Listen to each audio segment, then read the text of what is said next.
This is Reverend Dr. Gilberto Rosado. Today's topic is sponsored by Traffic Multiplex. Traffic Multiplex is not available to anyone to just sign on for directly. You'll have to go to classiforium.com and look for one of their virtual assistant job opportunities listed there. So go ahead and look to classiforium.com for the job opportunities and learn about the Traffic Multiplex program from that. Today we're going to talk about teaching or creating online instructional or just regular videos that are instructional in nature. People like to know what I do, how I create instructional videos. So as some of you may know, I run an online university that we're developing through my church, and I have, over the years, I have utilized certain tools and resources. So we're going to talk about what I do. Maybe something that I do can help a few of you set up your instructional videos. Now, there's different types of instructional video. The instructional video really depends, what you're going to use depends on what the instructional video is about, or what is your teaching goal. What's the goal? If your goal is to show someone how a software is used, then obviously you just need to record the use of your software with explanation. It's always best to use a voice to explain. A voice should be clear and not too obstructive to the instruction. Anything you do shouldn't obstruct the teaching. It should just complement. So just be careful with that. Many don't like to appear on the screen. It is not necessary unless your audience is knowledgeable of you, or you want to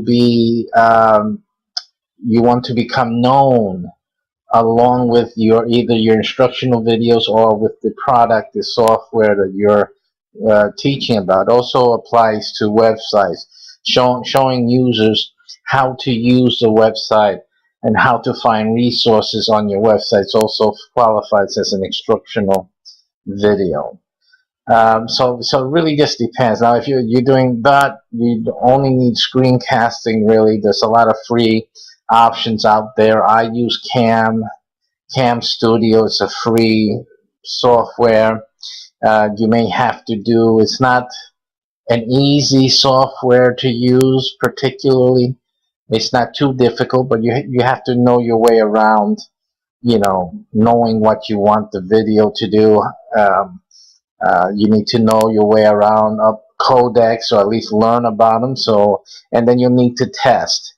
I know that with Cam Studio, I had to test a few codexes or codi in order to find the right one, just the right one that kept my voice in sync with the video. So that's another thing you need to test.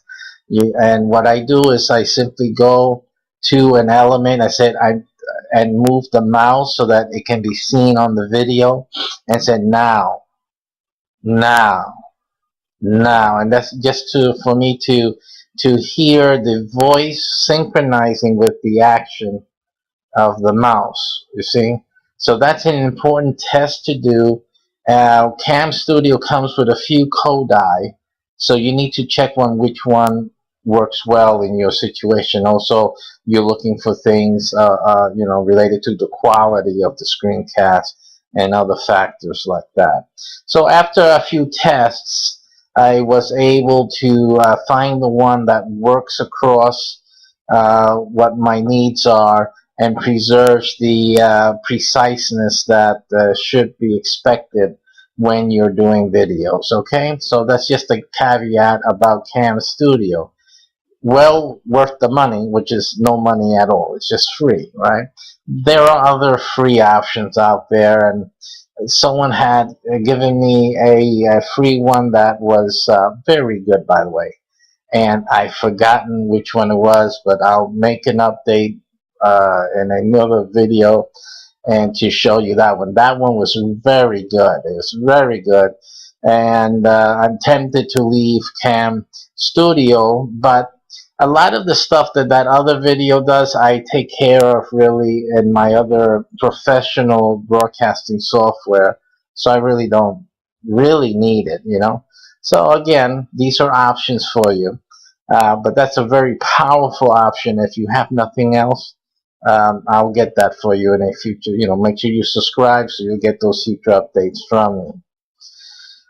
Okay, so that covers that aspect. Screencasting, especially for software website usage type of instructional videos.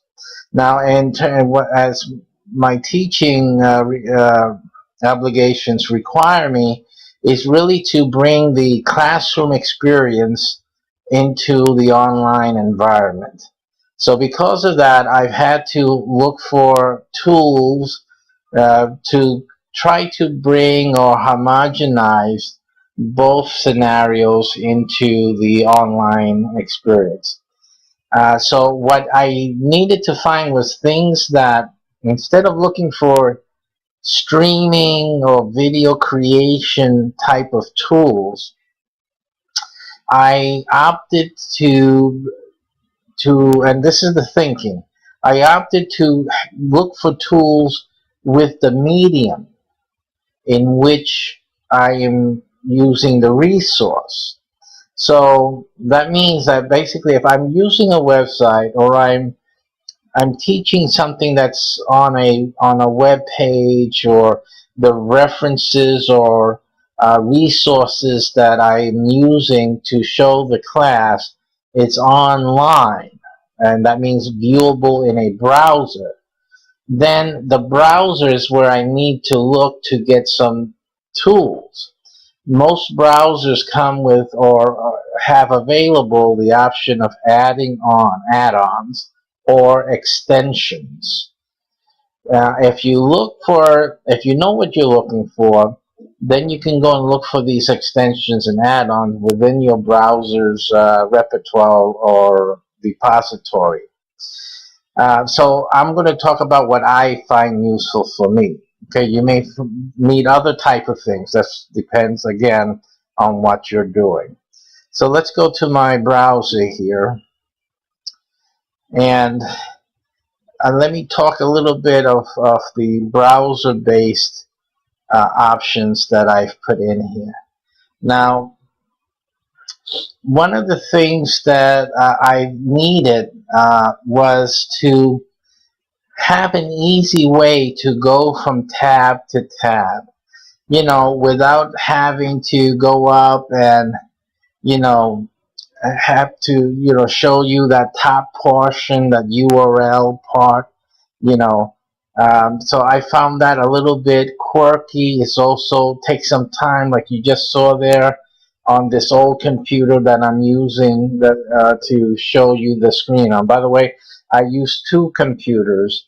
I use an older computer to do screenshots with, and through the network Wi-Fi here in my home network, I'm able to bring that shot into view, okay, and onto the other computer, which is where I'm broadcasting from or recording the studio from. Okay, so to avoid that, what I did was I went and found as an add-on this little plugin, and this is using Firefox.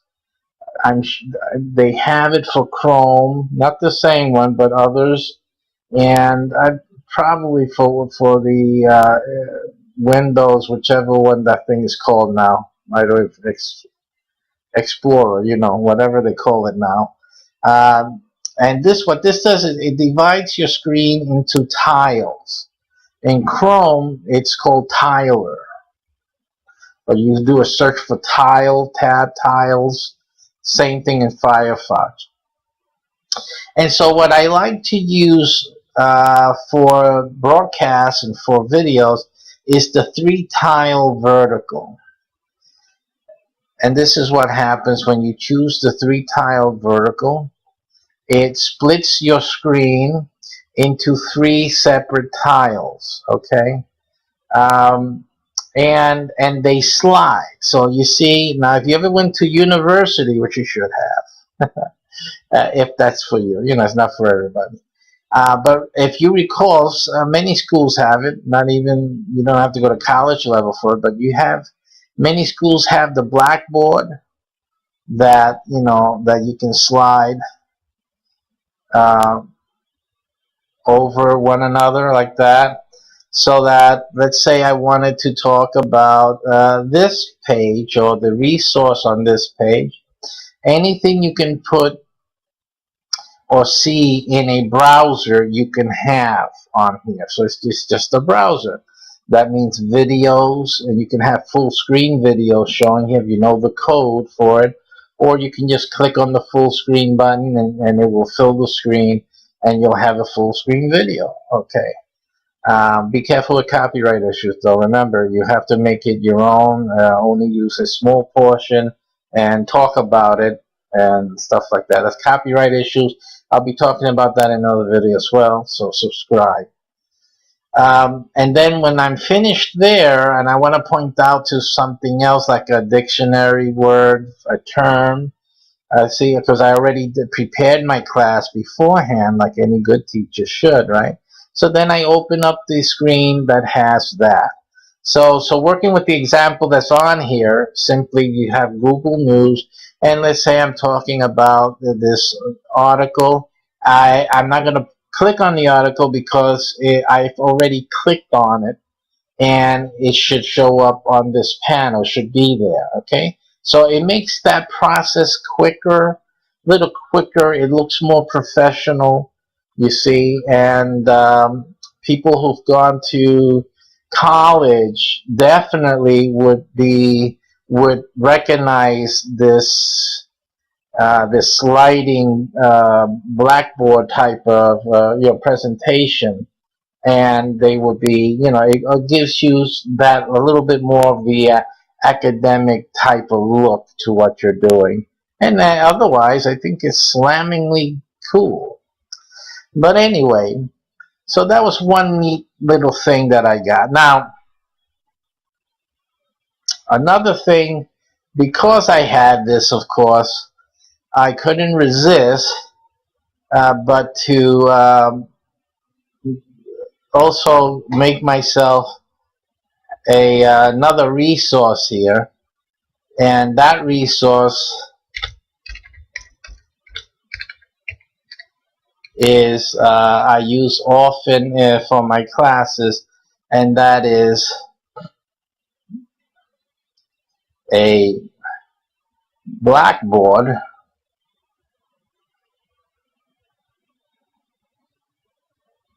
Let me just grab that in here.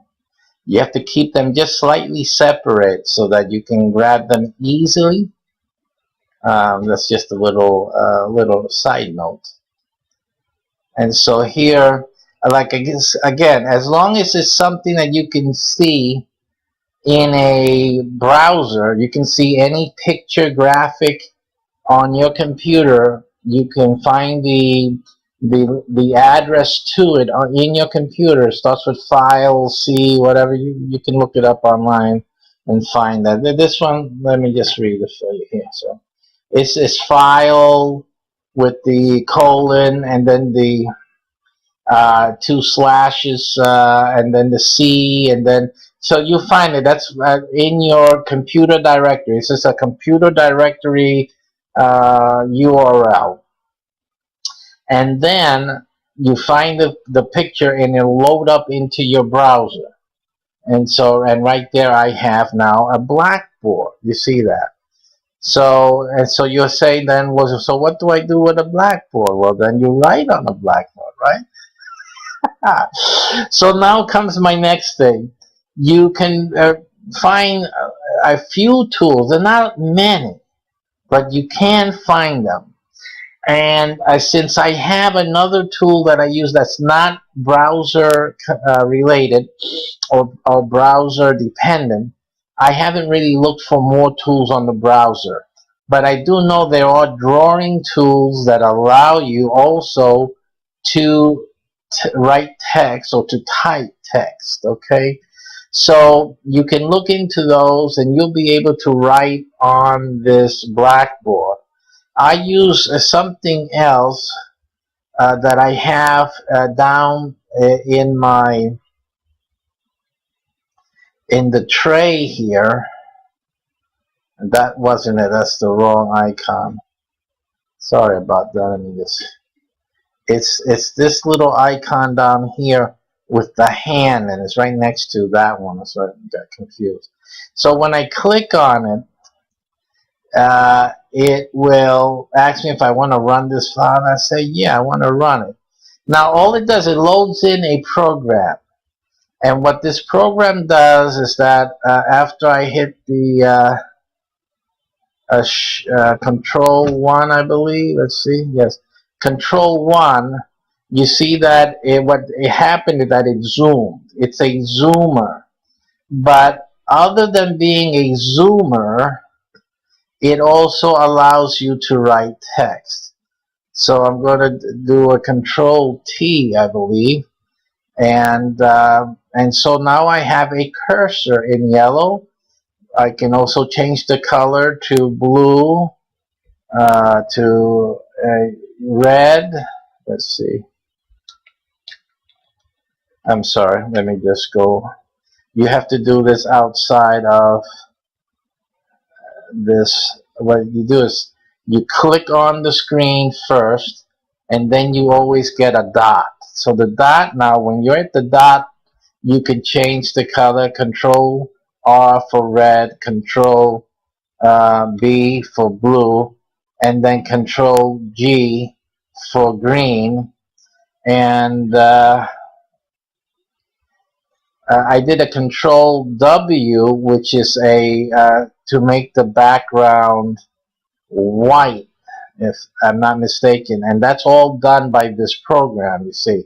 So right now I can now do a Control T, get a cursor going, and there I can write, if you wanted a whiteboard.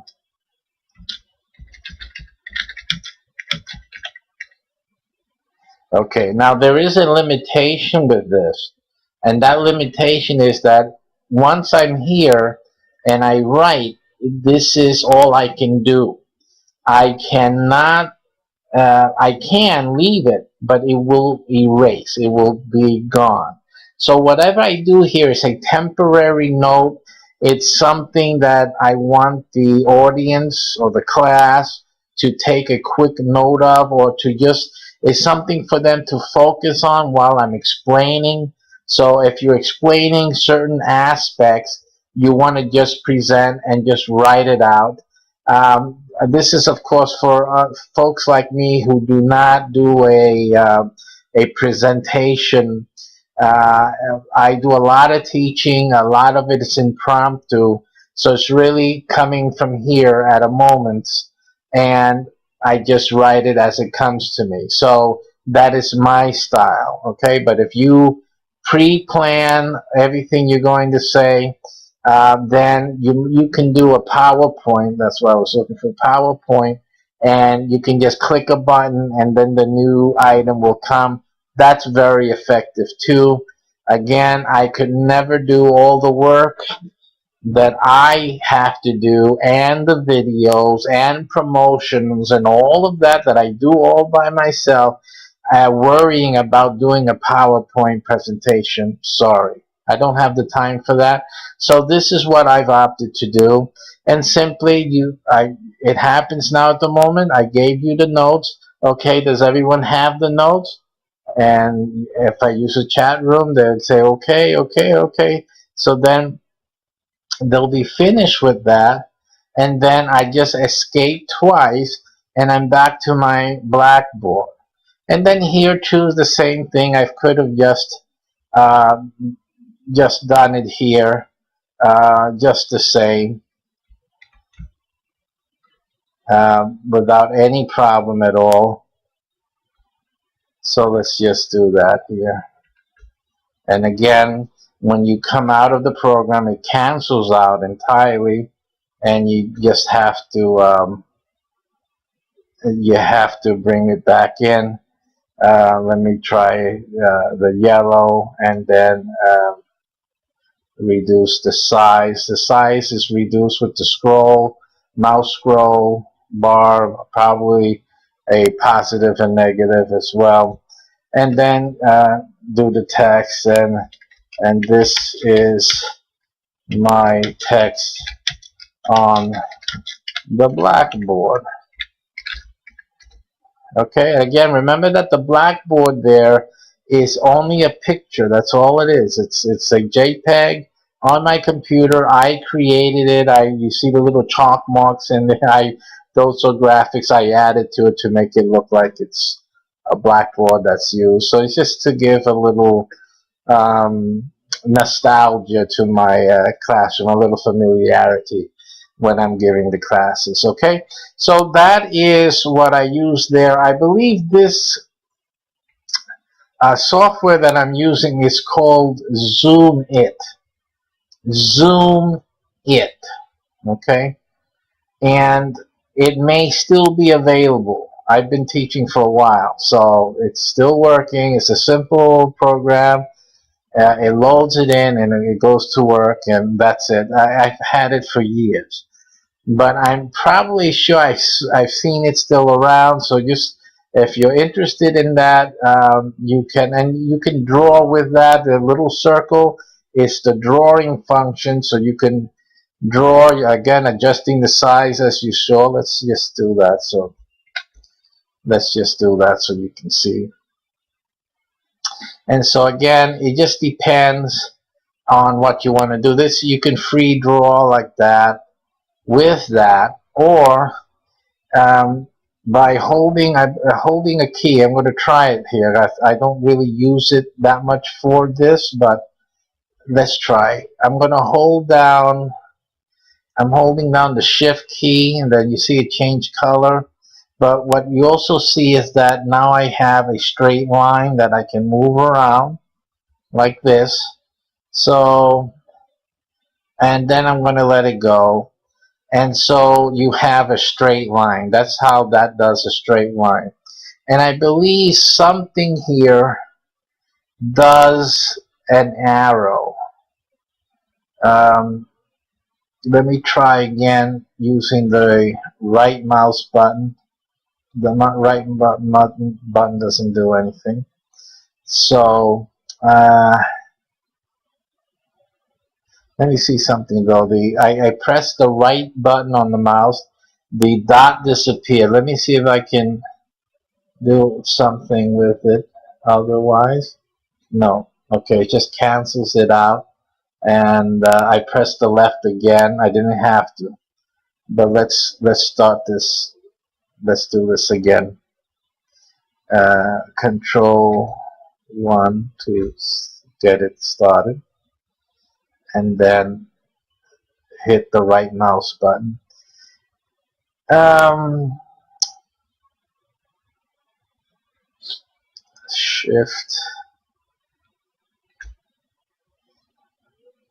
Shift Alt maybe.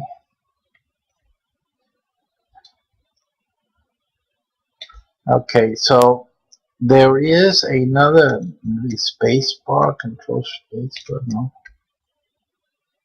no, Control X.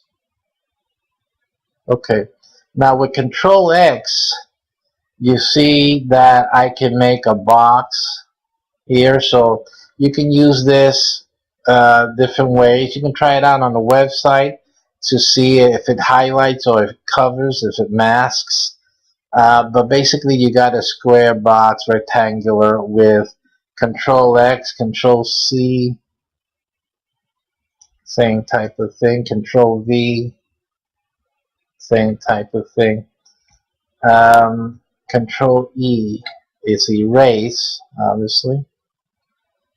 Control D, same thing. One of these keys creates an arrow. Control A, which would have been the thing to do an arrow with, right?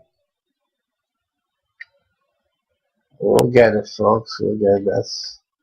Now I changed the color with Control B, Control Red. Obviously changes those colors. Control Yellow. Back to yellow. Control also, D with green. We have the arrow, which is the Shift Control at the same time. Let's do the Control 1 to get into the Zoomit program. Okay, and it zooms in when you do that. Then you come back out, and then you do the click on the screen. I'm sorry, click on the screen here, and then you have that dot. So then you do the Control and Shift, and you drag. Simply drag your mouse, clicking the right key. You see that it forms an arrowhead. So basically, you continue to draw out the arrow whichever way you want it. Now I let it go, right? So and that should take care of that. If you want it bigger, remember that you hit the Control key and you can make it smaller. So we have the same thing. Click, slightly drag it, and then drag it out to whichever length you need it, and then let go, and then you have your arrow. So that's how you do an arrow with the Zoomit. So this is available in the Zoomit software, and that's without using a browser-based drawing add-on, which you can always find. That is always to be had. Okay, so I pretty much believe that's about it. I'm going to make another combination here to see. Okay, see what else I can do here. Alright,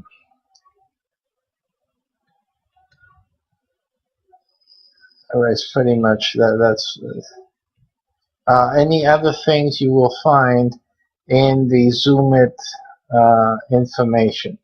When you first load Zoomit, it gives you some options. It shows you what you can do. Let me see if I can pull that up for you here. This is the Zoomit. I'm going to right click on it, on the shortcut here,